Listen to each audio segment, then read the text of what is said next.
कहानी शुरू एक आइलैंड से होती है जहाँ पर सैम्यूल नाम का रिपोर्टर तस्वीरें ले रहा था। सैम्यूल जिन लोगों की तस्वीरें ले रहा था वो सभी सो रहे थे। न जाने इस आइलैंड पर 3 दिन पहले क्या हुआ था कि अब तक सब सो रहे थे और जागे ही नहीं। कोई स्विमिंग पूल में सो गया तो कोई बस में, कोई होटल में तो कोई चर्च में ही सोया रहा। सभी के अंदर किसी भी तरह का बदलाव नहीं हुआ था। बस फर्क सिर्फ इतना था कि अगर उस इंसान को उसकी जगह से सोते हुए हिलाया जाता तो उनका ब्लड प्रेशर अचानक से बढ़ जाता था। इसीलिए तो जो जहाँ था उसे वहीं पर छोड़ दिया गया। रिसर्चर्स और डॉक्टर सभी साइलेंट पर आकर सबको चेक करते हैं, मगर किसी को भी इनकी बीमारी का पता नहीं चलता कि आखिर इस साइलेंट पर हुआ क्या था। मगर हैरानी की बात ये थी कि जो लोग इस आइलैंड पर बाहर से आए थे उन पर इस चीज का कोई असर ही नहीं था। इसीलिए सभी अपना कैंप डालकर इधर ही आइलैंड पर रहने लगे थे ताकि वो इसके पीछे की वजह जान पाए। साथ ही किसी भी रिपोर्टर को यहाँ पर आने की इजाजत नहीं थी। लेकिन रिपोर्टर सैम्यूल, जिसको हमने कहानी के शुरू में देखा, वो चुपके से यहाँ पर आ गया था और बस की तस्वीरें ले रहा होता है जहाँ पर सभी लोग बहुत ही सुकून और इत्मीनान से सो रहे थे। वो बस में एक औरत के हाथ में गोल्ड फिश, गोल्डन मछली को पकड़ते हुए देखता है जो हिलजुल रही थी। इसीलिए सैम्यूल उसे अपने साथ ले लेता है ताकि वो उस मछली से बात कर सके और उसे अकेलापन भी महसूस ना हो। इस आइलैंड पर परिंदे और जानवरों को कुछ भी नहीं हुआ था। अब तस्वीरें लेने के बाद सैम्यूल एक घर में जाता है जहाँ पर बिस्तर में एक लड़की सो रही थी जिसका नाम स्टेला था। सैम्यूल उसको पहले बहुत ही गौर से देखता है और फिर वहाँ से चला जाता है और जाकर दूसरे कमरे में सो गया था। जिस दौरान वो देखता है कि स्टेला के घर के बाहर 2 रिसर्चर्स खड़े थे। सैम्यूल उनको छुप कर देख रहा था। असल में जैसा कि हमें पता है इधर किसी भी रिपोर्टर को आना मना था। अगर सैम्यूल के बारे में उन्हें पता चल जाता तो सैम्यूल को सजा भी हो सकती थी। अब उनके जाने के बाद सैम्यूल चुपचाप दूसरे कमरे में जाकर सो जाता है। तभी सोते हुए वो एक सपना देखता है। उसे अपने सपने में वही लड़की स्टेला नजर आती है जिसके घर में वो सो रहा था। स्टेला एक मॉल में कुछ चीजें खरीद रही थी। वो जब उसको उसके नाम से पुकारता है तो स्टेला हैरानी से उसकी तरफ देखती है और पूछती है कि तुम्हें मेरा नाम कैसे पता। तभी उसकी नींद खुल जाती है। वो देखता है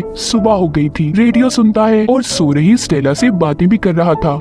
अब सैम्यूल फिर से तस्वीरें लेने के लिए निकल जाता है। एक चर्च में जाता है जहाँ पर कई सारे लोग मौजूद थे। वो उनकी तस्वीरें लेता है और फिर कुछ देर आराम करने के लिए उन्हीं के बीच में बैठ जाता है जिधर उसकी आंख लग गई थी। वो सपने में फिर से स्टेला को देखता है। इस बार वो दोनों आमने सामने बैठे थे। स्टेला सैम्यूल से पूछती है कि क्या इधर तुम पैसे कमाने के लिए आए हो। सैम्यूल कहता है नहीं, मैं इधर बस कुछ तजुर्बा हासिल करना चाहता हूँ जिसके बाद मुझे आने वाले कल में शोहरत मिल सकती है। तभी फिर से उसकी आंख खुल जाती है और वो चुपचाप वापस स्टेला के घर आ गया था जहाँ पर वो स्टेला की चीजों को देखने लगता है। तभी उसे एक डायरी मिलती है जिसको स्टेला हर रोज लिखा करती थी। सैम्यूल उसकी डायरी को पढ़ने लगता है। अब वो जैसे जैसे डायरी को पढ़ता जा रहा था उसे लगता है कि जैसे वो पता नहीं स्टेला को कितने अरसे से जानता हो। अब इसी तरह हर रोज स्टेला सैम्यूल से आकर बातें किया करती। सैम्यूल उससे पूछता है कि लंबी नींद में तुम क्या महसूस कर रही हो। वो कहती है कभी कभी बहुत सुकून मिलता है मगर कभी तो ऐसा लगता है कि जैसे मैं बहुत ही गहराई में गिरती जा रही हूँ। वो बताती है कि मैं सबसे आखिर में सोई थी। जब मैं रात में घर आ गई मैंने सबसे पहले अपने पियानो टीचर को सोते हुए देखा था जो अचानक से पूरी क्लास के सामने सो गई और उसके बाद से इस बीमारी ने यहाँ पर कर्ज श्राप ने हर इंसान को अपने काबू में ले लिया। अब फिर से वो अगले दिन बाहर जाता है। वो एक जगह पर खड़ी कार को देखता है जिसमें बहुत सारे गुब्बारे पड़े थे। जब वो वहाँ की तस्वीरें ले रहा था तो देखता है उधर सामने वाली बिल्डिंग में 2 रिसर्चर्स खड़ी हैं। वो इससे पहले सैम्यूल को देख वो छुप जाता है और वापिस एक घर आ गया था। उसे एहसास हो गया था कि अगर वो इधर ही रुका रहा तो वो कोई बड़ी मुसीबत में फंस सकता है। इसीलिए अब वो अपना सामान पैक करता है और यहाँ से जाने लगता है। अब जब वो वापिस जाने के लिए समंदर के किनारे पहुँचता है तो काफी देर के उधर ही खड़ा सोचता रहता है कि वो जाए या ना जाए। दरअसल उसका दिल स्टेला को छोड़कर जाने का नहीं कर रहा था। वो कहीं ना कहीं स्टेला को पसंद करने लगा था। इसलिए वो वापस जाने का फैसला करता है। अब जब भी वो सोता स्टेला उससे बात करने उसके सपने में आया करती थी। एक दिन स्टेला उससे सपने में पूछती है कि तुम मुझे असल वजह बताओ, तुम यहाँ पर करने क्या आए हो। सैम्यूल बताता है कि 1 साल पहले मैं इस आइलैंड पर छुट्टियाँ गुजारने आया था। मैंने तुम्हें एक ग्रोसरी स्टोर पर देखा, फिर तुम एक होटल में गई। मैं तुम्हारे पीछे आ गया मगर मेरी हिम्मत ही नहीं हुई कि मैं तुमसे कुछ कह पाऊँ। तुम मुझे पहली नजर में ही पसंद आ गई थी जिसके बाद फिर हम मिले ही नहीं। इसलिए मैं वापस तुम्हारे पास आया हूँ ताकि तुम्हें अच्छे से जान पाऊँ। इतना कहकर सैमुअल दोबारा से असली दुनिया में जाग जाता है और मार्केट से इस्तेमाल का कुछ सामान लेने जाता है, जहाँ पर 2 रिसर्चर्स भी आ गई थी, जिसमें से एक सैमुअल को देख लेती है। तभी सैमुअल वहाँ पर सोने का नाटक करता है, जैसा कि इस आइलैंड पर सभी सो रहे थे। वो रिसर्चर डॉक्टर पहले तो उसे चेक करती है और फिर वहाँ से जो सामान भी उन्हें मिला था लेकर चली जाती है। उनके जाते ही सैमुअल उस जगह पर बहुत मौज मस्ती करता है और फिर कैशियर के पास पैसे रखकर चला जाता है। वो दोबारा से स्टेला के घर आ गया था। इस बार उसे स्टेला के घर से कुछ और सामान मिलता है, जिसमें एक टेप रिकॉर्डर था। उसमें स्टेला ने अपनी सभी पसंद और नापसंद चीजों के बारे में बताया हुआ था। अब सैमुअल उस कैसेट को लगाकर टेप में सुनता है। उसे पता चलता है कि स्टेला को बहुत ही अजीब चीजें पसंद हैं, जैसे कि बिना सर की बार्बी डॉल, पानी में चलती हुई कश्ती और टाइपराइटर की आवाज उसे काफी पसंद है। इसीलिए सब चीजों को लाकर वो रख देता है ताकि स्टेला जब भी उठे और इन सब चीजों को देखे तो बहुत खुश हो। इसी बीच स्टेला ने ये भी बताया था कि उसे बीच समंदर के किनारे लंबी ड्राइव पर जाने का बहुत शौक है। ये बातें सुनने के बाद सैमुअल फिर से अपने सपनों की दुनिया में चला जाता है, जहाँ पर वो देखता है स्टेला उसके साथ ड्राइव पर जाने के लिए तैयार है। स्टेला उसे एक सोते हुए आदमी की गाड़ी ले जाने का बोलती है, जिस पर सैमुअल कहता है, देखो यार, हम चोरी नहीं कर सकते। वो कहती है, हम चोरी नहीं कर रहे, बल्कि हम तो बस कुछ देर के लिए गाड़ी उधार मांग रहे हैं। अब स्टेला उस आदमी के घर जाती है और गाड़ी की चाबी ले आती है। वो दोनों लंबी सैर पर निकल गए थे। तभी कुछ देर के बाद वो अपने सपने से बाहर आ जाता है, जहाँ पर वो देखता है कि स्टेला के घर कुछ डॉक्टर्स उसे देखने आए हैं। दरअसल ये डॉक्टर्स इसी तरह हर हफ्ते ऐसे ही घूमकर सबका चेकअप किया करते थे, जिन्हें देखकर सैमुअल अलमारी में छुप जाता है।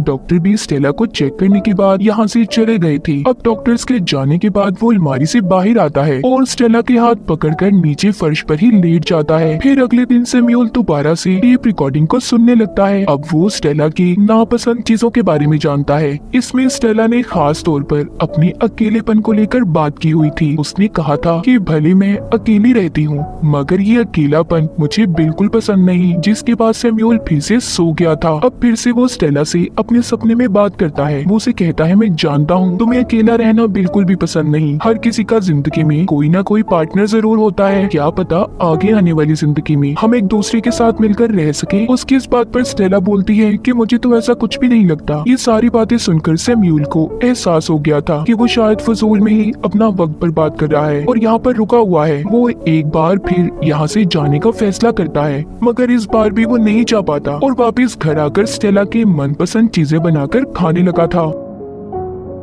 एक बार उसे फिर से अपना सपना आता है। सपने में स्टेला उसे कहती है कि तुम यहाँ से चले जाओ। जिस स्टेला को तुम किताबों और डायरी की वजह से जानते हो, वो स्टेला असल जिंदगी में बहुत अलग है। सैमुअल भी अब सोचने लगा था कि शायद स्टेला सच कह रही है। जिस लड़की से मैंने आज तक बात नहीं की, उसे मुझसे प्यार कैसे हो सकता है? मगर ये सिर्फ स्टेला ने उसे अपने सपने में कहा था। असल बात स्टेला के दिल में क्या थी, ये तो खुद वो भी नहीं जानता था। अब जब तीसरी बार सैमुअल यहाँ से जाने लगता है, तो न जाने उसे क्या हो गया था। उसे रास्ते में बहुत तेज प्यास लगती है। उसकी प्यास बुझने का नाम ही नहीं ले रही थी। वो जितना भी पानी पीता, उसकी प्यास और बढ़ती जाती और इसी के साथ साथ उसे बहुत ज्यादा नींद भी आ रही थी। उसे ये बात तो पता चल जाती है कि उसके ऊपर भी अभी साइलेंट की आबो हवा का असर होने लगा था। अब वो गिरते पड़ते किसी तरह भी स्टेला के घर पहुंच जाता है और स्टेला के हाथ पर अपना हाथ रखकर सो गया था। मगर अगली सुबह वो जाग जाता है। मगर सैमुअल इस बात को समझ गया था। वो भी यहाँ के लोगों की तरह जल्दी नींद में जाने वाला है, इसीलिए वो टाइप करके बहुत सारी नोट्स लिखता है और बाकियों की तरह ही नींद में चला जाता है। जिसके कुछ दिन बाद हम देखते हैं स्टेला के जिस्म में भी हरकत होने लगी थी। वो नींद से जाग चुकी थी, मगर उसके जिस्म में अब जरा सी भी ताकत नहीं थी, क्योंकि वो पूरे 3 हफ्तों की नींद के बाद जागी थी। वो हिम्मत करके उठती है और किसी तरह से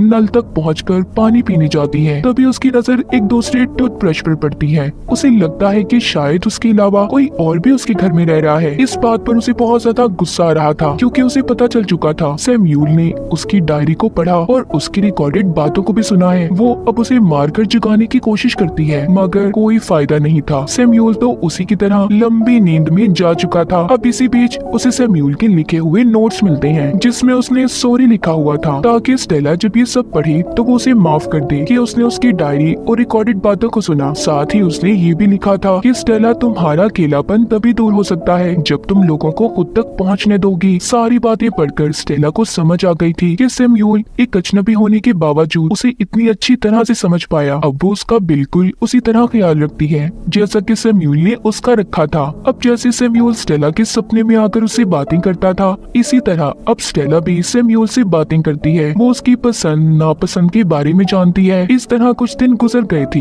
एक दिन स्टेला जब सुबह को उठती है तो उधर सैम्यूल नहीं था जहाँ पर वो सोया हुआ था। स्टेला उसे पूरे घर में ढूंढती है, तभी वो उसे किचन में खड़ा नजर आता है। वो जब उसके पास जाता है तो स्टेला को ये बात महसूस हो रही थी कि वो सैम्यूल से पहली बार नहीं बल्कि पता नहीं कब से उसे जानती हो, बल्कि अब वो दोनों एक दूसरे से बहुत ही अच्छी तरह से बातें कर रहे थे। ऐसा लग रहा था कि वो एक दूसरे के बारे में बहुत कुछ जानते हो। हम उसी औरत को देखते हैं जिसके पास ही सैम्यूल ने मछली ली थी। अब वो औरत भी नींद से जाग गई थी। उसके पास एक नहीं बल्कि 2 मछलियां थी, जो काम जाहिर है सैम्यूल का ही था। उसने अपने हाथ में 2 मछलियां पकड़ी हुई थी। कहा जाता है ना कि अगर इंसान किसी चीज को दिल और लगन से चाहे तो वो उसे जरूर मिलती है। जैसे सैम्यूल को स्टेला और उस आइलैंड पर चाहे कुछ भी था, मगर इन दोनों के लिए तो ये एक खूबसूरत हादसा था। और इसी के साथ इस फिल्म की कहानी भी यहीं पर खत्म हो जाती है।